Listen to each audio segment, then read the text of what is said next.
Mūsdienu dzīve ir kā traks skrējiens. Informācija nāk no visām pusēm kā viesuļvētra. Telefons zvana bez apstājas. Ir viegli justies nomāktam šajā virpulī. No mums visu laiku sagaida, ka būsim sasniedzami, vienmēr tiešsaistē. Darbs mūs vajā ik uz soļa. Atrast laiku atpūtai kļūst par īstu izaicinājumu.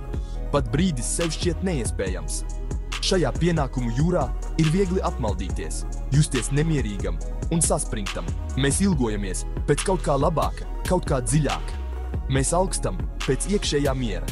Bet ja nu ir veids, kā to atrast, ja nu senie grieķi to jau būtu atklājuši, veidu, kā atrast mieru vētras epicentrā, abonējiet mūsu kanālu un skatieties citus video, lai uzzinātu vairāk. Iepazīstieties ar stoicismu. Šī filozofija sakņojas senajā Grieķijā un ir nodota no paudzes paudzē vairāk nekā 2000 gadu. Stoicisms nav tikai sarežģītas teorijas, bet gan konkrētas rīcības. Tas ir veids, kā dzīvot pilnvērtīgu dzīvi. Dzīvi, kas ir pilna ar tikumu un izturību. Dzīvi, kurā mēs atrodam iekšējo mieru vētras vidū. Stoicisms māca mums koncentrēties uz to, ko mēs varam kontrolēt. Mūsu domas, mūsu rīcību un pieņemt to, ko mēs nevaram kontrolēt. Tā ir mūžīga filozofija, kas mūsdienās ir aktuālāka nekā jebkad agrāk. Dosimies atpakaļ laikā uz senās Grieķijas sirdi, Atēnām.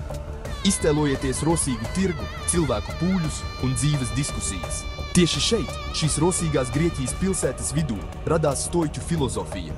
To ap 300 gadu pirms mūsu ēras dibināja Zenons no Kitijas, un stoiķisms ātri ieguva popularitāti. Stoiķisms piedāvāja praktisku pieeju dzīvei, uzsverot paškontroles un saprāta nozīmi. Atšķirībā no citām filozofijām, stoiķisms bija cieši saistīts ar ikdienas dzīvi.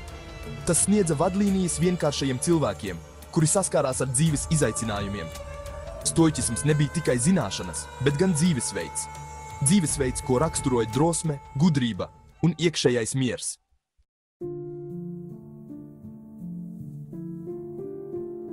Parunāsim par Romas imperatoru Marku Aurēliju. Lai gan viņš valdīja pār plašu impēriju un piedzīvoja daudzas kaujas, mieru viņš atrada stoicistiskajā filozofijā. Viņa personīgās pārdomas, kas mūsdienās pazīstamas kā meditācijas, māca mums, kā pārvarēt grūtības, kontrolēt savas domas un dzīvot likumisku dzīvi. Tad mums ir Seneka, filozofs un valsts vīrs. Savās vēstulēs un rakstos viņš aplūkoja tādus tematus kā tikums, sāpes un laimes meklējumi. Visbeidzot, mums ir Epiktēts, kurš sāka savu dzīvi kā vergs, bet kļuva par ievērojamu stoisko filozofu.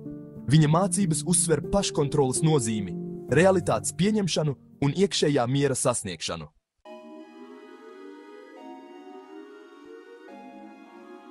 Lai gan šie stoiskie filozofi dzīvoja pirms 2000 gadu, viņu idejas joprojām mums atgādina, ko nozīmē būt cilvēkam. Viņu vārdi ir skanējuši cauri gadsimtiem. Tie ir pārvarējuši izaicinājumus, tāpat kā zaudējumus, bailes un dzīvesjēgas meklējumus, kas joprojām ir aktuāli arī šodien. Viņu gudrība ir mūžīga. Pasaulē, kas pilna trokšņa un nenoteiktības, stoicisms ir kā laterna tumsā. Tas mums atgādina, ka mums ir lielāka kontrole, nekā mēs domājam.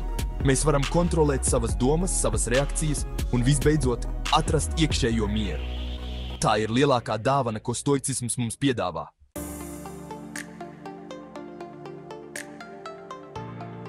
Iedomājieties, ka esat nonākuši 2025. gadā. Mūs visur ieskauj tehnoloģijas. Mūsu telefoni nemitīgi piepildās ar paziņojumiem, un sociālie mediji nepārtraukti pieprasa mūsu uzmanību. Ziņas, viedokļi, pat reklāmas. Mēs tiekam pārpludināti ar informācijas straumi. No šī digitālā trokšņa ir grūti izvairīties. Digitālais laikmets mums ir devis daudz priekšrocību, taču tas ir radījis arī jaunus izaicinājumus. Mēs salīdzinām sevi ar citiem un jūtamies nepilnvērtīgi, nemierīgi un vientuļi. Mēs vēlamies iekšējo mieru, bet meklējam patvērumu savos telefonos.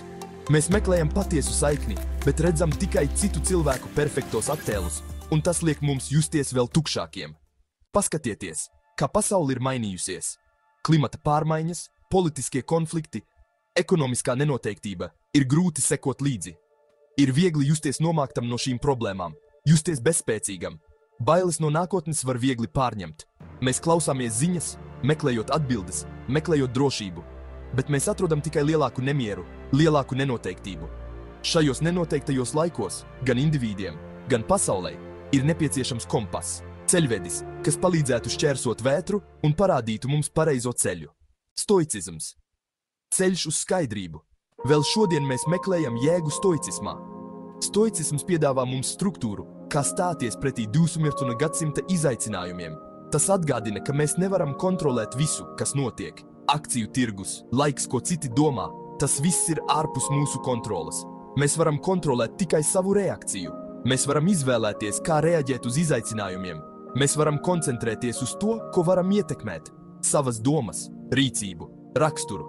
Šajā pasaulē, kas ir pilna ar uzmanības novēršanas faktoriem un nenoteiktību, stoicisms mums parāda ceļu uz skaidrību, izturību un iekšējo mieru. Stoicisms dod mums spēku atrast mieru pat grūtos brīžos. Tagad parunāsim par kontroles dihotomiju. Iedomājieties, ka esat iestrēdzis sastrēgumā savā automašīnā. Jūsu tālrunim drīz beigsies baterija, un jūs uztraucaties, ka kavēsiet uz svarīgu tikšanos. Stoiķu filozofi teiktu: apstājieties un novērojiet situāciju. Vai jūs varat kontrolēt satiksmi? Nē. Jūs nevarat kontrolēt arī to, kad beigsies jūsu tālruņa baterija. Bet jūs varat kontrolēt savu reakciju. Tā ir kontroles dihotomija. Koncentrējieties uz to, ko varat ietekmēt, savām domām un rīcību. Pieņemiet to, ko nevarat mainīt. Tas ir pirmais solis ceļā uz iekšējo mieru. Tas nenozīmē, ka jūs neko nevarat darīt. Tas nozīmē, ka jūs gudri izvēlaties savas cīņas. Koncentrējiet savu enerģiju uz to, ko varat mainīt, un atlaidiet to, ko nevarat. Tā ir patiesa brīvība. Sveiki visiem! Šodien parunāsim par pateicības spēku. Šajā aizņemtajā pasaulē šķiet, ka visi vienmēr vēlas vairāk. Lielāku māju, labāku darbu, perfektu Instagram profilu. Bieži vien mēs aizmirstam būt pateicīgi par to, kas mums jau ir. Senie romieši bieži runāja par pateicības nozīmi. Viņi ticēja, ka pamostoties no rīta, mums vajadzētu veltīt brīdi, lai novērtētu mazās lietas sev apkārt. Kā siltu gultu, drošu māju, kas mūs pasargā no lietus un vēja. Vai tas ir karstas kafijas? Pateicība maina mūsu domāšanas veidu un to, kā mēs redzam pasauli. Pat grūtībās pateicība mums palīdz saskatīt dzīves skaistumu. Vai vēlaties atbrīvoties no stresa un raizēm? Sāciet praktizēt pateicību. Kā būtu, ja katru vakaru uzrakstītu 3 lietas, par kurām esat pateicīgi? Jūs redzēsiet, cik daudz laba pateicība darīs jūsu dzīvē. Stoicismā ir tāda prakse – premeditācio malorum. Sākumā tas izklausās nedaudz biedējoši, vai ne? Tas nozīmē vienkārši padomāt par grūtībām, ar kurām mēs varētu saskarties nākotnē. Pieņemsim, ka tev jāveic svarīga prezentācija. Kas varētu noiet greizi? Projektors varētu nestrādāt. Tu varētu aizmirst kādu svarīgu punktu. Mums jābūt gataviem. Vienmēr ir jābūt B plānam. Kad mēs pārdomājam grūtības, ar kurām jau esam saskārušies, mēs kļūstam stiprāki. Ja kaut kas noiet greizi, mēs jau būsim par to domājuši un nebūsim pārsteigti. Tas nenozīmē būt negatīvam, bet gan būt gatavam. Tas nozīmē raudzīties nākotnē ar mieru un būt gatavam visam. Mēs dzīvojam pasaulē, kas ir pārpildīta ar uzmanību novērsošiem faktoriem. Mūs nemitīgi bombardē ar paziņojumiem, un mūsu darāmo lietu saraksti kļūst arvien garāki. Visā šajā burzmā ir viegli justies saspringtam un nemierīgam. Tāpēc stoicisms māca mums atrast mieru haosa vidū. Ir pienācis laiks atslēgties un veltīt laiku sev. Sāksim dzīvot tagadnē. Dosimies pastaigā dabā, praktizēsim meditāciju vai baudīsim tas ir karstas tējas.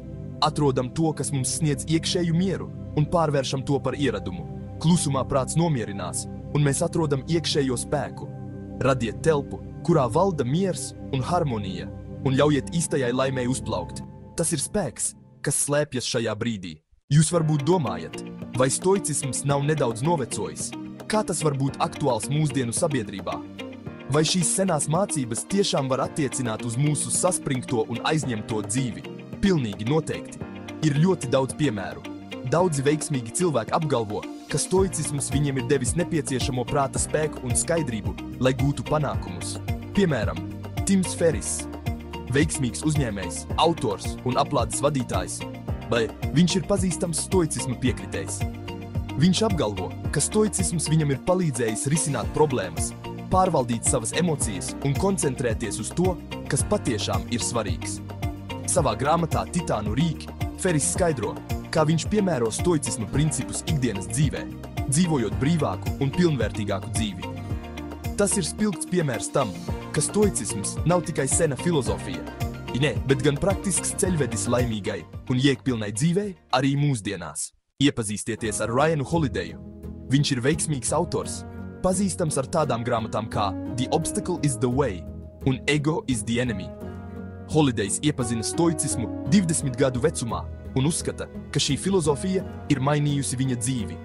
Ar saviem darbiem viņš ir padarījis stoicismu pieejamāku un vieglāk saprotamu mūsdienu cilvēkiem.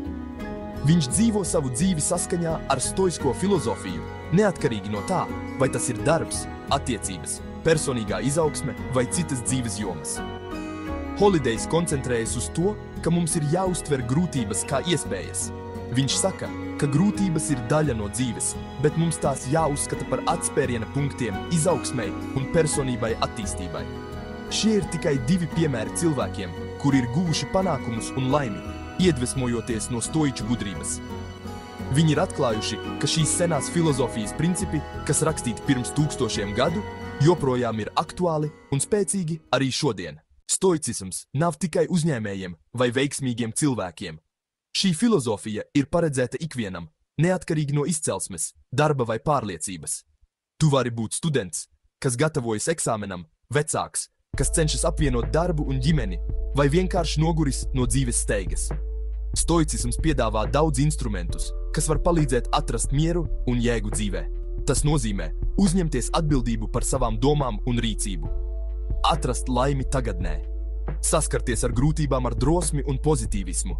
Pasaulē, kas bieži var šķiet nestabila un nenoteikta, stoicisms mums parāda ceļu uz iekšējo mieru, skaidrību un pilnvērtīgu dzīvi. Tā ir filozofija, kas var dot spēku dzīvot labāk, neatkarīgi no šķēršļiem, ar kuriem nāksies saskarties. Lai kas arī notiktu, kā redzam, stoicisms nav novecojusi ideja, kas atrodama tikai grāmatu lapusēs. Tas ir dzīvesveids, prakse, kas ir tikpat aktuāla 2025. gadā, cik tā bija senās Romas laikos. Stoicisms sniedz mums instrumentus, lai stātos pretī mūsdienu pasaules izaicinājumiem. Iedomājies, ka esi spiests pieņemt grūtu lēmumu, tevi pārņem nedrošība. Tā vietā, lai ļautos panikai, apstājies un dziļi ieelpo. Atceries vienu no stoicisma pamatprincipiem – kontroli. Koncentrējies uz to, ko vari kontrolēt – savas darbības un reakcijas. Tas ir stoicisms darbībā. Iedomājies, ka pārlūko sociālos tīklus, kur tev ieskauj šķietami perfektas dzīves ainas. Sāc just skaudību un nepilnvērtības sajūtu, bet atceries vēl vienu stoicisma principu – pateicību. Koncentrējoties uz labo savā dzīvē, atradīsi laimi šajā brīdī. Tas ir stoicisma spēks. Iedomājies, ka saskaries ar negaidītu šķērsli, tavi plāni sabrūk. Tā vietā, lai kristu izmisumā, atceries stoicisma mācību. Esi gatavs nenoteiktībai. Būdams garīgi sagatavots grūtībām, spēsi tām pielāgoties un tās pārvarēt. Tā ir stoicisma būtība. Zini, kas padara stoicismu tik pievilcīgu? Vienkāršība. Ir domāts visiem. Nav vajadzīgs īpašs vai aprīkojums. Kas nepieciešams, ir apzināties savas un rīcību. Ir pašizziņas ceļojums. Zini savu iekšējo spēku un izturību. Tas nozīmē grūtības kā mācības, pieņemt, ko nevaram kontrolēt, koncentrēties uz tikko dzīves veidošanu. Un uz steigas pilnajā dzīvē iespējams atrast mieru un darījumu. Tici man, šis ceļojums ir tā vērts. Seko stoiču piemēram. Izdzīvo katru mirkli vērtīgi un esi vērtīgs. Stāj savām bailēm. Tev ir spēks bagāt un piepildītu, neskatoties uz šķēršļiem, kuriem sastopies. Tas ir stoiču ilgu mantojums. Sofija, kas joprojām ir aktuāla gadsimtiem ilgi, ceļvedis ikvienam. Kurš vēlas stāties pretī dzīves izaicinājumiem ar gudrību, izturību un mieru.